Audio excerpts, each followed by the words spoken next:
Morning sir. बैठिए। Thank you sir. आप अपने बारे में कुछ बताइए। सर मेरा नाम पारिजात परिमल है। मैं बेसिकली बिहार के सीतामढ़ी डिस्ट्रिक्ट से बिलोंग करता हूं, लेकिन फ़िलहाल हमारी फैमिली बनारस में रह रही है। मैंने अपनी 10th और 12th दिल्ली से की है, केंद्रीय विद्यालय टैगोर गार्डन से। उसके बाद मैंने अपनी BTech mechanical and automation engineering में Maharaja Agrasen institute of technology से की है। और उसके बाद 2018 से मैं अभी तक यूपीएससी और बीपीएससी प्रिपरेशन कर रहा हूँ। अच्छा, यूपीएससी भी आपने दिया है? Yes sir. Mains interview? Sir mains भी दिया है 2 बार, 1 बार इंटरव्यू दिया है। 1 बार इंटरव्यू दिया। तो इंटरव्यू में क्या हो गया? सर इंटरव्यू में मार्क्स ठीक थे मेरे। एक्चुअली एंथ्रोपोलॉजी ऑप्शनल था मेरा, तो उस साल उसमें पेपर 1 में मेरे मार्क्स कुछ कम रह गए थे। इंटरव्यू में क्या था मार्क्स? सर इंटरव्यू में मेरे मार्क्स थे 172 के आसपास। 172 आउट ऑफ 275। 275। ठीक है। एंथ्रोपोलॉजी में आपका मार्क्स कम रह गया। इस बार भी दिया आपने? सर इस साल नहीं दिया था मैंने, क्योंकि इस साल इसी 68 का ही जो मेंस था वो मई में था, और मैंने सोचा कि अटेम्प्ट ना वेस्ट किया जाए उस तरफ यूपीएससी में, तो मैंने इस साल पेपर नहीं दिया था। तो एंथ्रोपोलॉजी में आपने क्या क्या पढ़ा है? सर एंथ्रोपोलॉजी में मतलब मोस्टली सिलेबस ही पढ़ा है, क्योंकि मेरा subject previously mechanical and automation engineering था। तो सब्जेक्ट से रिलेटेड मतलब जो सिलेबस है उसके रिलेटेड ही मैंने चीज़ें भी पढ़ी हैं। सिलेबस में क्या क्या है? सर सिलेबस शुरू होता है relation of anthropology to other sciences से, जैसे लाइफ साइंसेज है, इन सब से लाइफ साइंसेज है, सोशियोलॉजी है, इकोनॉमिक्स है, इनसे। उसके बाद उसमें है कल्चर के बाद है किनशिप रिलेशनशिप, मैरिज, फैमिली। उसके बाद सर जेनेटिक्स का कुछ हिस्सा है, सेल्स। उसके बाद आता है एंथ्रोपोलॉजिकल मेथड्स। ये पेपर। अच्छा, मुझे ये बताइए कि ये जो फैमिली एज एन इंस्टीट्यूशन, इसका डेवलपमेंट कैसे हुआ? कब से शुरू हुआ है फैमिली सिस्टम? सर जो फैमिली सिस्टम है उसको जो कैटेगराइज किया गया है वो एक बेसिक उसका जो बेसिक प्रिंसिपल है वो मैरिज के बेस पे उसको कैटेगराइज किया गया है इनिशियली। तो शुरू में सबसे पहले हम जो ह्यूमन था वो प्रोमिस्क्यूअस था। प्रोमिस्क्यूअस मतलब they could have sexual relations with any number of people. The male could have sexual relations with any number of females in general, and same with the female. उसके बाद जो चीज़ें हुई कि उसके बाद शुरू हुआ पॉलीगैमी और फिर मोनोगैमी। तो होता क्या था कि a child could be related to his mother but not directly to his father. तो इसलिए पहले जो फैमिलीज थी वो मैट्रिलिनियल फैमिलीज थी, फिर वो पैट्रिलिनियल फैमिलीज हो गई जो आज का सिस्टम है। लेकिन आपने पूनालवन फैमिली या सिंधियास्मन फैमिली के बारे में कुछ नहीं बोला। सर सॉरी, मैं रिकॉल नहीं कर पा रहा हूँ उनके बारे में। नहीं कर पा रहे? नहीं सर। क्या होता है पूनालवन फैमिली, सिंधियास्मन फैमिली? नहीं पता। अच्छा ठीक है। आपने बोला प्रोमिस्क्यूटी वाज देयर, प्रोमिस्क्यूअस होते थे, तो क्या उस समय टैबू नाम का कोई चीज़ नहीं था? सर इनिशियली नहीं था, लेकिन फिर बाद में टैबू जब इनकलकेट हुआ तो उसके बाद पॉलीगैमस और मोनोगैमस फैमिलीज बननी शुरू हुई, और कोसैंग्युइनिटी जो आज के टाइम में ऑलमोस्ट खत्म है, कुछ ट्राइब्स में है अभी भी। तो उसकी वजह से वो क्या कहते हैं, सॉरी, इनब्रीडिंग टैबू कहते हैं उसे। तो टैबू कब से शुरू हुआ है? क्या ये एंथ्रोपोलॉजी से जब हम सोशियोलॉजी की तरफ जा रहे हैं, सोसाइटी के डेवलपमेंट की तरफ जा रहे हैं, किस समय से टैबू का ये कॉन्सेप्ट जनरेट हुआ है? सर एग्जैक्टली तो मैं नहीं एग्जैक्टली। अच्छा ये मुझे बताइए कि one wife and many husbands है ना, इसको क्या बोलते हैं? सर पॉलीएंड्री कहते हैं इसको। पॉलीएंड्री बोलते हैं। तो ये पॉलीएंड्री सिस्टम के जो ड्रॉबैक्स हैं वो बताइए। सर पॉलीएंड्री सिस्टम के ड्रॉबैक्स सबसे मेन ये है कि the wife can bear a child of only one father at a time. तो इससे होता क्या है कि इससे जो पॉपुलेशन ग्रोथ है उनकी वो रुक जाती है। लेकिन ये यूज भी वहीं होते हैं जहां पे रिसोर्सेज की लिमिटेशन, जैसे टिबेटियन फैमिलीज, तो वहां पे पॉलीएंड्री यूज होती है। अच्छा, और पॉलीजेनी कहाँ पे? सर पॉलीगाइनी, जैसे पॉलीगाइनी ऑलमोस्ट बहुत सारे ट्राइब्स में यूज होती है, मतलब वो प्रैक्टिस की जाती है। बहुत सारे ट्राइब्स हैं, जैसे एक बिग मैन है मेलेनेशिया में, तो उनकी ट्राइब है, वहाँ यूज होती है।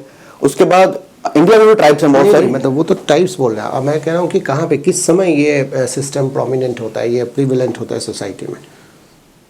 सर किस समय से मतलब कब जाके हम पॉलीएंड्री सिस्टम देखते हैं, और कब किस सिचुएशन में या किस सोसाइटी में हम लोग पॉलीगैमी देखते हैं, ये मैं कह रहा हूँ। सर जहाँ पे वुमेन का रोल इकोनॉमिक्स में ज़्यादा होता है वहाँ हम पॉलीगैमस सोसाइटीज देखते हैं, क्योंकि it is a saying that a man cannot have a sister for all his life, and the wife won't ask for money. अच्छा, और कुछ? तो इसी सर नहीं अभी तो नहीं ध्यान आ रहा है। अच्छा, तो अभी जो प्रेजेंट जो फैमिली जो सिस्टम है या इंस्टीट्यूशन है, इसमें बहुत सारे वेरिएशंस देखने को मिल रहा है। Yes, आप 2-4 वेरिएशंस बताइए। सर जैसे अभी जो रिसेंटली डिक्रिमिनलाइजेशन ऑफ सेक्शन 377 हुआ, उसके बाद डिमांड उठी कि होमोसेक्सुअल फैमिलीज का भी लीगलाइजेशन किया जाए। उसके अलावा अभी तो एक मोनोगामी भी हुई थी जिसमें गुजरात की एक लेडी ने खुद से ही शादी कर ली थी। तो ये अभी दो, उसको क्या बोलते हैं सर? सोलोगैमी। तो अभी ये दो फिलहाल हाल में नए वेरिएशंस देखने को मिले हैं। तो ये जो खुद से शादी करना, ये क्या मतलब, ये कुछ समझ में नहीं आ रहा है, इसका क्या मतलब होता है? जो फैमिली का जो फंक्शंस है, अगर आप फंक्शंस देखेंगे तो मिनिमम 2-3 फंक्शंस तो है ही। Yes sir. उसमें से एक तो प्रोक्रिएशन है, तो और भी फंक्शंस है, मान लीजिए गिविंग एक psychological satisfaction to the people, और भी बहुत सारे इकोनॉमिक फंक्शन है, सोशल फंक्शन है, साइकोलॉजिकल। तो ये इससे क्या कौन कौन से फंक्शंस पॉसिबल है? सर इससे जैसे इकोनॉमिक फंक्शन की अगर हम बात करें तो जैसे जो फैमिली का इकोनॉमिक फंक्शन है कि इकोनॉमिक इंटरडिपेंडेंस होती है दोनों पार्टनर्स की एक दूसरे की तरफ। लेकिन ये जो getting married to your own self, yes sir. Sir इस फैमिली का मैं बात कर रहा हूँ। इससे इकोनॉमिक फंक्शन तो इस तरह से कंप्लीट हो जाएगा कि वो जो पर्सन है वो खुद भी वर्किंग हो सकता है, और जो प्रोक्रिएशन का एज सच है या फैमिली बढ़ाने का जो वंश बढ़ाना जिसे हम कहते हैं, उसके लिए एडॉप्शन एक प्रोसेस हो सकता है, क्योंकि सिंगल फीमेल पेरेंट किसी भी जेंडर का चाइल्ड अडॉप्ट कर सकता है। तो वो तो फिर सिंगल पेरेंट फैमिली जैसा ही हो गया। हाँ सर। तो डिफरेंस क्या है? Getting married to your own self का क्या मतलब होता है? How do you get married to your own self? Sir sorry exactly idea नहीं। आप ज़रा सोचिए। ये तो पहले भी हुआ है और न्यूज़पेपर में भी आता रहता है इस टाइप के incidents. Getting married to a plant वो तो ठीक है, वो तो टाइम इमेमोरियल चला आ रहा है, बट ये जो कॉन्सेप्ट है कि getting married to your own self, इसका क्या मतलब? इसे कौन, फैमिली का डेफिनेशन क्या है? सर फैमिली की डेफिनेशन है कि there must be, family is a union of people in which at least two have sexual relations with them. Different sexes के होंगे या नहीं तो सेम सेक्स भी? सेम सेक्स भी हो सकते हैं, बहुत जगह सेम सेक्स भी होती हैं, of two different people who at least two of them have sexual relations between them and they live under the same roof and have sexual and economic rights over each of them, and they do live with their children either procreated or adopted. तो इस definition में तो ये नहीं आ रहा है sir. नहीं। हाँ तो सर तो इसीलिए कहा गया है कि फैमिली की ना कोई एक ऑल एनकम्पासिंग डेफिनेशन नहीं है, क्योंकि जितनी भी डेफिनेशन हमें आज तक मिली उसके लिए हमारे पास कोई ना कोई ऑल्ट्रेशन या एक्सेप्शन हमेशा रहा है। तो शायद अभी तक भी कोई फैमिली की कंप्लीट डेफिनेशन हम क्रिएट नहीं करते। अच्छा ठीक है, एक लास्ट क्वेश्चन मेरे साइड से पारिजात की, ये फैमिली ये जो इंस्टीट्यूशन है इसको अगर हम डिस्ट्रॉय कर दें, डिसमेंटल कर दें, हटा दें हमारे समाज में से, तो what would be the consequence? कि there is nothing called family. Sir if there is nothing called family, तो सबसे पहले ये होगा कि जो सोशलाइजेशन है, जो एक फैमिली का बहुत बड़ा रोल है बच्चे के सोशलाइजेशन में, so that he becomes a social adult and can survive through society, वो थोड़ा मुश्किल हो जाएगा। वो तो आज भी आउटसोर्स कर ही रहे हम लोग। पेरेंट्स बीपीओज में काम करते हैं और बच्चे को भेज देते हैं कहीं और। सोशलाइजेशन का भी वो आउटसोर्स हो गया, वो कोई और ही करता है। मम्मी पापा को वो ओनली एटीएम मम्मी पापा बन गए, जब पैसे का ज़रूरत है उस समय आते हैं। तो वो तो ऑलरेडी आउटसोर्स्ड हो ही रहा है और धीरे धीरे तो उसी डायरेक्शन में हम जा रहे हैं। सर अगर देखा जाए तो जो हमारा सेटअप है वो individual, family, population and society ऐसे डेवलप करता है। तो इंडिविजुअल एज एन इंडिविजुअल ही अगर रहेगा और अगर फैमिली डेवलप नहीं होगी तो जो पॉपुलेशन और सोसाइटी तक हम पहुंचना चाह रहे हैं, सोसाइटी मीन्स कि सब लोग आपस में एक सोशल रिलेशन स्टैब्लिश करें। Social relation means understanding each other for the differences. तो सर वो नहीं हो पाएगा अगर फैमिली साथ में नहीं रहेगी तो। श्योर है आप? हाँ सर, लगभग ऐसे होता है। हाँ sir. Thank you sir. Documentary क्या होती है?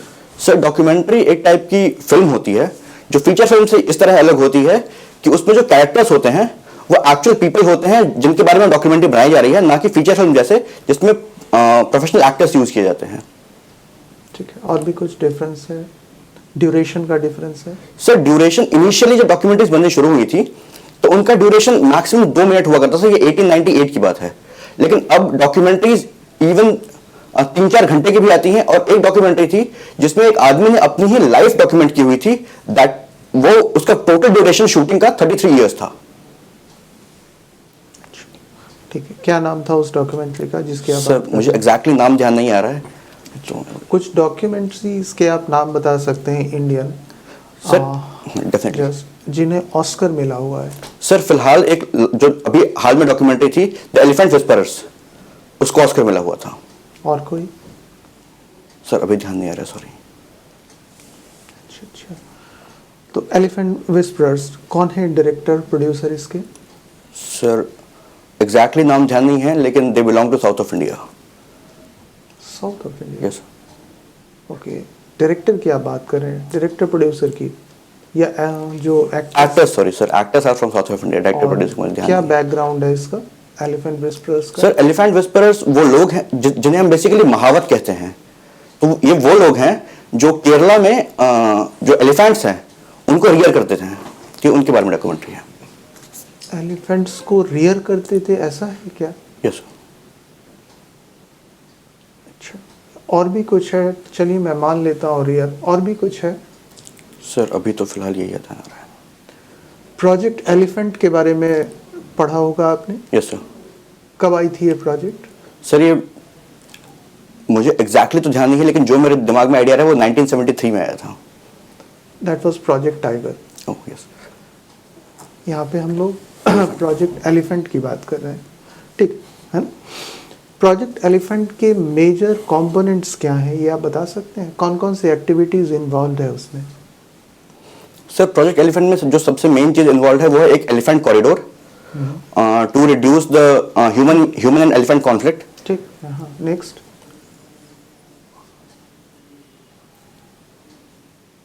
सर अभी यही याद आ रहा है मुझे, सॉरी। उसमें टेम्ड एलिफेंट की कुछ बात की गई है? सर मुझे आइडिया नहीं है, sorry. I will look into it. Okay. Open AI क्या है?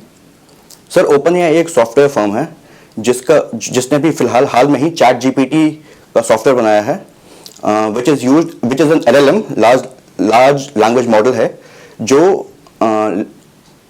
टेक्स्ट जनरेट कर सकता है ना? और इस तरह की एआई फॉर्म को क्या कहते हैं जो टेक्स्ट जनरेट कर सकता है? सर लार्ज लैंग्वेज मॉडल्स या जनरेटिव एआई। जिन एआई, जनरेटिव एआई। ठीक है, तो ये कैसे टेक्स्ट को जनरेट करता है? सर मैं can you please elaborate on the question? Generative AI का जो कॉन्सेप्ट है, how can it is able to generate contents? Like अभी हम लोग यूज जनरेटिव एआई का कैसे कर रहे हैं? लाइक चैट जीपीटी का किस तरह से यूज कर रहे हैं? सर अगर हम चैट जीपीटी की अगर आप ये पूछ रहे हैं कि वो किस प्रकार से इंफॉर्मेशन वो रिट्रीव करके हाँ। तो सर इसका जीपीटी है उसका फुल फॉर्म में generative pre trend sir T से मुझे ध्यान नहीं आ रहा है। ठीक, हाँ। तो उसकी जो ट्रेनिंग हुई है, मतलब उसके पास जो डेटा है वो उसमें फीड किया हुआ है, और वो है अभी हाल तक वो सितंबर 2021 तक का था, लेकिन उसको रिसेंटली अपडेट करके फरवरी 2023 कर दिया है। तो वहां तक मींस फैक्ट्स, आप फैक्ट्स की बात कर रहे yes, हो? फैक्ट्स की बात कर रहे हो, ठीक है। फैक्ट्स तो हम अपडेट करते हैं, बट वो कुछ हमारी प्रॉब्लम्स का भी हमें रिस्पांस देता है ना? ये कैसे? लाइक अगर हमें कोई ऐसे लिखना हो, है ना? yes, sir. आजकल तो बहुत सारे जो एडिटोरियल्स हैं वो चैट जीपीटी लिख रहा है, yes, sir. है ना? ये कैसे पॉसिबल होता है? एक तो ठीक है कि हम लोग प्रीलोड करते हैं उसे, और भी इंफॉर्मेशन उसके पास कहाँ से आते हैं? सर और अगर देखा जाए ना तो उसमें जो उसका वो है, जो उसका प्रीमियम वर्जन है, इट हैज गॉट प्लगइन्स। तो सर प्लगइन से वो उसमें वेब सर्फिंग की कैपेबिलिटी भी है, तो वो उससे इंफॉर्मेशन रिट्रीव कर सकता है ऑनलाइन भी। ओके। रिसेंटली एक टर्म बहुत ज़्यादा न्यूज़ में था, डील, DEAL, सुना है आपने इसके बारे में? नहीं सर, सॉरी। है ना, ये एआई से रिलेटेड है और ये एक यूरोपियन कॉन्सेप्ट है। सर नहीं, सॉरी, ध्यान नहीं आ रहा है। आप मुझे पीएम जनमान के बारे में कुछ बता सकते हैं? Yes sir. What is this? Sir, PM Janman is a program started for especially the PVTGs, particularly vulnerable tribal groups, कि उन तक जो गवर्नमेंट इनिशिएटिव्स हैं वो पहुंचाए जा सके। ये टर्म कब मिला हमें PVTG? Sir PVTG, sir sorry, को ध्यान नहीं मुझे। जो ट्राइबल लाइफस्टाइल है उससे हमें कौन कौन सी मेजर लेसन्स सीखने चाहिए? सर ट्राइबल लाइफस्टाइल से जो सबसे पहला लेसन हम सीख सकते हैं वो है इकोलॉजिकल कंजर्वेशन और सस्टेनेबल ग्रोथ। तो ये दो मेजर लेसन है जो हम ट्राइबल लाइफ से सीख सकते हैं। सर सिंप्लिसिटी ऑफ लिविंग भी सीख सकते हैं वैसे तो। Okay sir.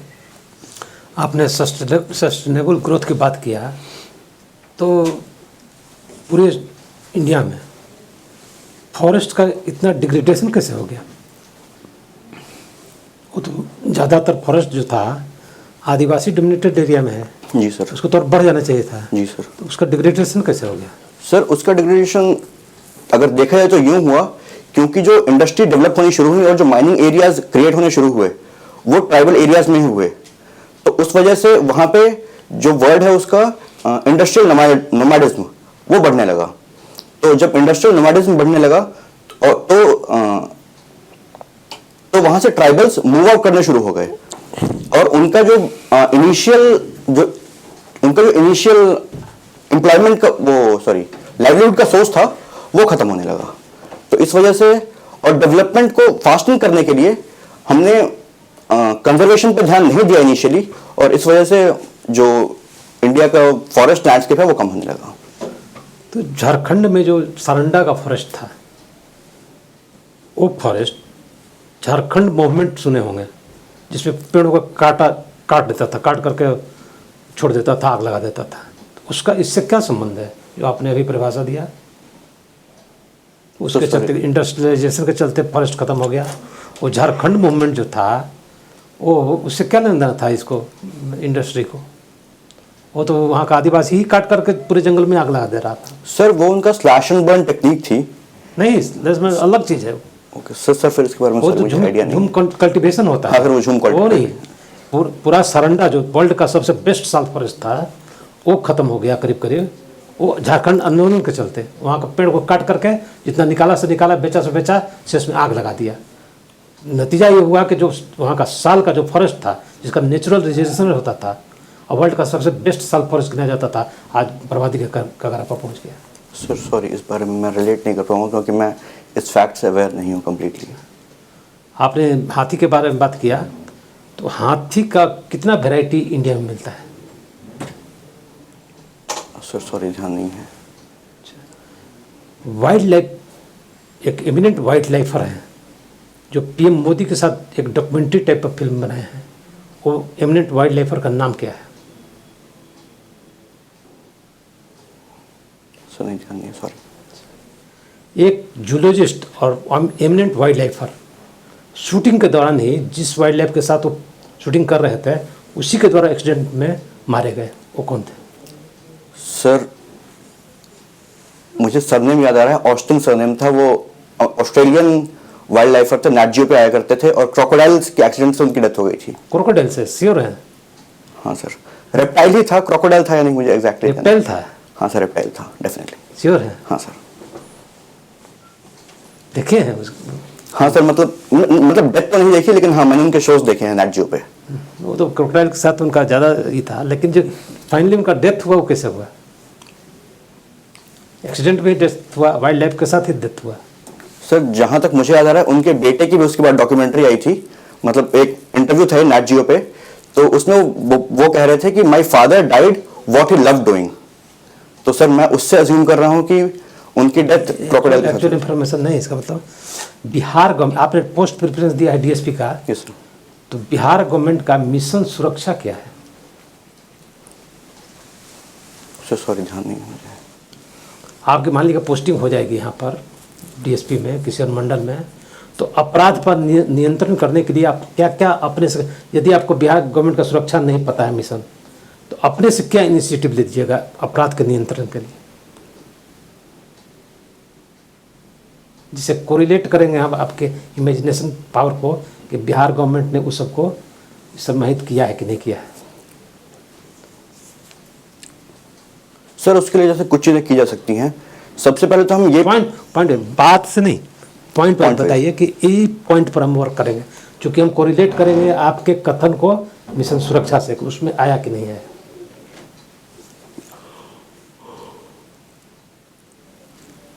सर जैसे मैं जिस भी मंडल में हूँ, सबसे पहले वहाँ के जो हिस्ट्री शीटर्स हैं उनकी एक लिस्ट निकाली जाएगी। ये एक नंबर हुआ, ठीक। सर उसके बाद जितने भी लोगों के पास रजिस्टर्ड वेपन्स हैं उनकी भी एक लिस्ट निकाली जाएगी। और जो और पॉइंट बजे एक हो गया, दूसरा ये बात, और आप आगे बढ़िए। सर थर्ड कि वहाँ के जो प्रीवियस वो हैं, क्या कहते हैं, प्रीवियस जो प्रोमिनेंट क्राइम्स है एक एरिया में जो होते हैं उनकी एक लिस्ट निकाली जाएगी कि क्या क्या हो रहा है। फोर्थली सर एजुकेशन पे काम किया जाएगा लोगों के कि वो आपका काम नहीं है एजुकेशन करना। Sir to be an eye, sir not as a school education, लेकिन to educate them to be an eye and ear of the police. Police के पास तो जाने में घबराता है, आपको क्यों इन्फॉर्मेशन देगा, कल वो मार देगा आकर के, तब आज नक्सलाइट क्यों बढ़ रहा है। इसलिए कि जो जहाँ पर रूट है उनका, वो जो आदिवासी है, आदिवासी एरिया में, वो डर से उन लोगों का पुलिस को इन्फॉर्म नहीं करता है, तो आपको इन्फॉर्मेशन देने ही नहीं जाएगा, इसलिए कि उसको कोई सुरक्षा तो है नहीं, पता भी है कि फलाना आदमी क्राइम किए हुए है, डर से नहीं आपके पास जाएगा। सर तो ये कॉन्फिडेंस बिल्डिंग मेजर्स पुलिस को लोगों के साथ करने पड़ेंगे, जिसमें एक तरीका हो सकता है कि पब्लिक पार्टिसिपेशन ऑफ पुलिस हम बढ़ा सकते हैं, जिसमें बहुत परमानेंटली जो किया जा सकता है कि जो एसएचओ हो या जो मतलब पुलिस ऑफिसर्स हो उस गिवन रीजन में। अच्छा, अभी बिहार में शेड्यूल्ड ट्राइब्स का जो नया कास्ट सर्वे हुआ है उसके अनुसार पॉपुलेशन कितना एस्टिमेट किया गया? सो शेड्यूल्ड ट्राइब्स का सो 1.9% मेरे ख्याल। 1.9% श्योर है? हाँ सर। और जो रिजर्वेशन का प्रावधान जो किया है, नया रिजर्वेशन नेक्स्ट अभी पीछे जो कास्ट सेंसस हुआ उसके अनुसार, तो उसको कितना दिया है शेड्यूल ट्राइब्स को? पहले कितना था, अभी बढ़ा के कितना कर दिया? सर पहले 7.5% था। नहीं, बिहार की बात कर रहे हैं सर। नहीं है सर, मुझे आइडिया नहीं, सॉरी। Okay, thank you.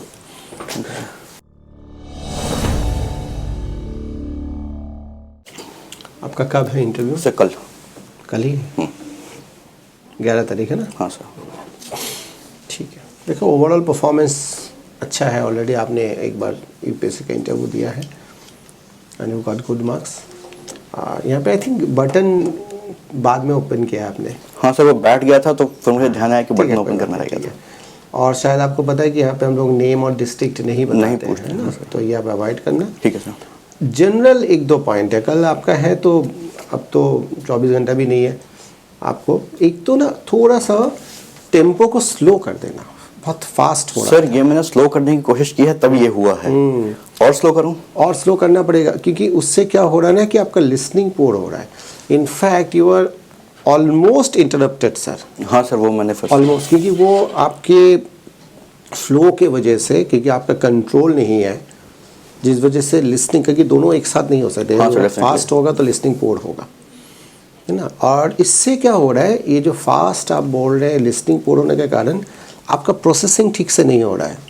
अब थॉट का जो प्रोसेसिंग है ना, आप पॉइंट वाइज नहीं आ पा रहे। जैसे फॉर एग्जांपल 1-2 जगह पे जैसे ट्राइबल लाइफ से हम क्या क्या लेसन्स सीख सकते हैं। As a student of anthropology आप 5, 6, 7 आप पॉइंट्स बता सकते हैं, है ना। बहुत आराम से पॉइंट वाइज इम्प्रेसिव आंसर दे सकते थे आप। जो आपने बोला है वो ठीक है, वो एक पॉइंट ठीक है आपका। बट जैसे इगलिटेरियन सोसाइटी है, हाँ सर, हाँ जी, जेंडर इक्वालिटी वहाँ पे है ना, वुमेन को वो स्पेस दिया जाता है, हाँ सर। ठीक है ना। इस टाइप के आप बहुत सारे पॉइंट्स आप बता सकते हैं। फिर वह उनका जो मेडिसिनल प्लांट्स के बारे में जो नॉलेज है उसका मॉडर्न उसमें यूज़ कर सकते हैं। बाकी तो आपने बोला ही है। तो आप पॉइंट वाइज नहीं आ पा रहे क्योंकि आपका इतना फास्ट उसमें है, कम्युनिकेशन है कि आप नहीं सोच पा रहे। और बहुत ज़्यादा रेस्टलेसनेस दिख रहा था, नर्व के ऊपर ना कंट्रोल नहीं था आपका। देखो तो ना काम कूल तरीके से बातचीत करना, बहुत रेस्टलेस लग रहे थे आप, जिस वजह से क्या हो रहा कि कुछ कुछ जगह पे यू फॉल्टर। इवन जो सर का क्वेश्चन था कि सस्टेनेबल डेवलपमेंट का जो आपने यहाँ पे वो दिया, फिर सर ने उसको पिक करके पूछा कि फॉरेस्ट का जो है उसमें भी आपने बोला कि उसके लिए इंडस्ट्रियलाइजेशन के लिए that may be one of the reasons, जिस वजह से सेकंड क्वेश्चन आया कि झारखंड में जो हो रहा था फिर वो क्या था। क्योंकि आपने जो स्टेटमेंट दिया that is the only reason है, समझ में आ रहा था कि एक ही रीज़न है जिसकी वजह से आपका ये होता है। But there may be multiple other reasons also ना। तो वो इसलिए हो रहा है क्योंकि आप टाइम नहीं ले रहे बोलने का टाइम। और एक दो जगह पे जैसे श्योर है आपने बोला डेफिनेटली। फिर एक नेक्स्ट क्वेश्चन था शेड्यूल ट्राइब का जो 1.9%, आई एम श्योर डेफिनेटली, है ना। ऐसे में if you are sure then also you can you know एक विंडो आपको ओपन रखना पड़ेगा। ठीक है सर। Just to have that flexibility in thought. Sir so I may say I am sure but I have got this much knowledge or this is what I know, but I'll definitely go back and check it up. Definitely sir. उससे क्या होगा ना, वो flexibility और एक window open कर दिया आपने कि अगर गलत है आप तो वो उतना माइंड नहीं करेंगे। ठीक है सर। है ना। एक होता है ना कि श्योर, क्योंकि कई बार ऐसा होता है वहाँ पे बैठे बैठे आपको लगा डेफिनेटली है, जबकि आप हाँ, डेफिनेटली नहीं है वहाँ समझ से, गया। तो वो रिजिडिटी रिफ्लेक्ट होगा। ठीक है sir. You are a very good candidate. मेरे ख्याल से 2-3 जगह पे अगर आप काम करेंगे कम्युनिकेशन, ठीक है सर, मैं वो उसको तो देखता हूँ, बहुत आज दिन पर धीरे बोलने की कोशिश करता हूँ। थोड़ा सा और थोड़ा सा सोचे, अगर लिसनिंग पे ध्यान देंगे ना तो ऑटोमेटिकली फ्लो धीरे हो जाएगा। ठीक है सर। मतलब आपको करना नहीं है, लिसनिंग पे ज़्यादा ध्यान दे और थोड़ा सा प्रोसेसिंग बढ़ाए, ऑटोमेटिकली वो जो फास्ट बोलने का जो हैबिट है वो ऑटोमेटिकली रिड्यूस होएगा। कि दोनों चीज़ें एक साथ नहीं हो सकता है। ठीक है सर। लिसनिंग अगर इम्प्रूव्ड है, प्रोसेसिंग को अगर टाइम दे रहे हैं तो you have to be slow. Okay, option ही नहीं है। ठीक है सर। इस दोनों पे काम करिए, ऑटोमेटिकली होगा। ठीक है सर। ठीक है। Okay, thank you. ओके।